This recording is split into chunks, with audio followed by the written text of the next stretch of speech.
friends and colleagues. It's a singular pleasure and honor for me to send you this brief message to mark the publication of El arte de la geografía. Heroic patience on Professor Juan Nogue's part has made its birth possible. Perhaps I'm foolish to say this, but at age 87, I have wondered whether anything I wrote has a lifespan longer than the flavor of the months.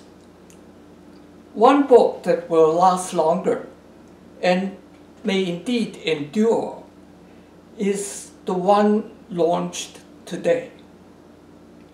If only because the topics it broaches, place, space, and identity, are perennial and will not cease to be asked so long as we continue to ponder over who we are and can be. As to the chapters I contributed to that book, their style will make them seem dated, even if the topics themselves are timeless. Is there an exception?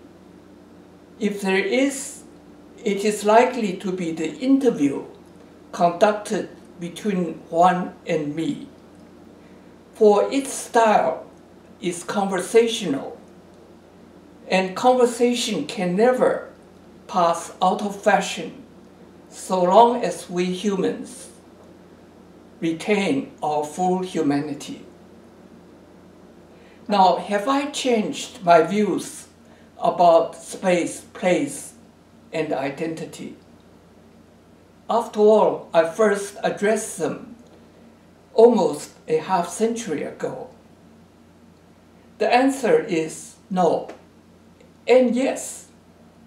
No, my views have not changed.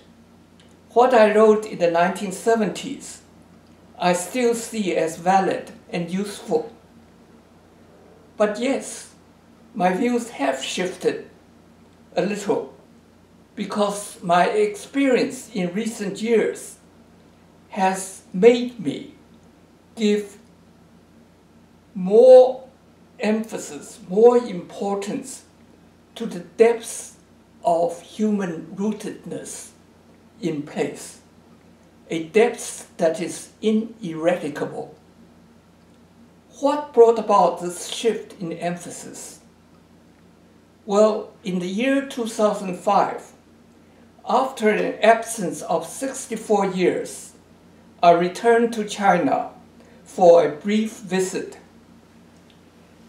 In the time I lived abroad, I lost fluency in my native tongue, and China turned into a modern country radically different from the one of my childhood.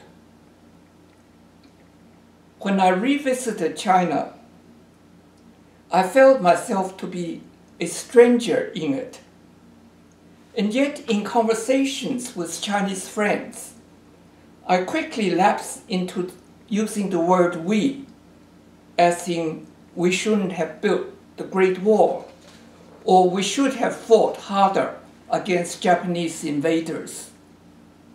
By we, I meant we Chinese. In contrast, even though I became a naturalized American citizen in 1974, I never used the word we to imply identification with the whole country.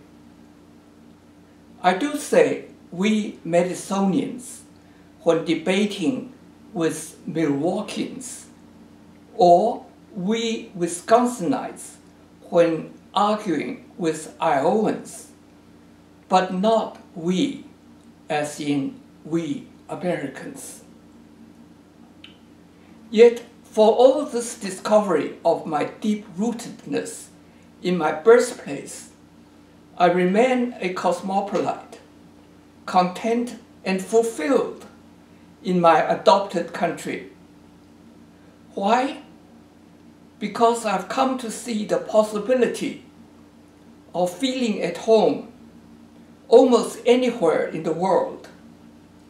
And this is because almost anywhere in the world there is the possibility of encountering human goodness.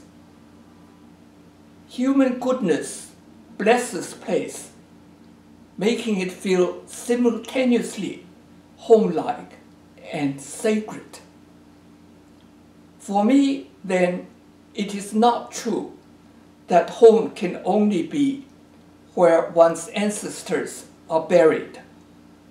And this is because goodness, that bolt of grace out of the blue, has a way of striking anytime, any place. In my twilight years, it is this kind of awareness that persuades me of the profound link between the study of space and place and the study of philosophy, ethics, and even theology.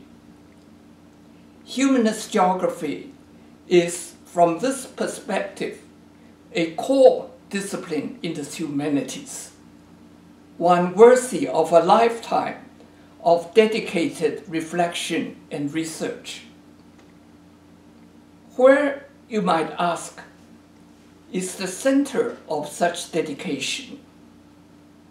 Not, in my opinion, in the USA, even though a new magazine called Geohumanities is published in Washington, D.C. Rather, it is in the capital of Catalan culture and civilization, Barcelona. Thank you.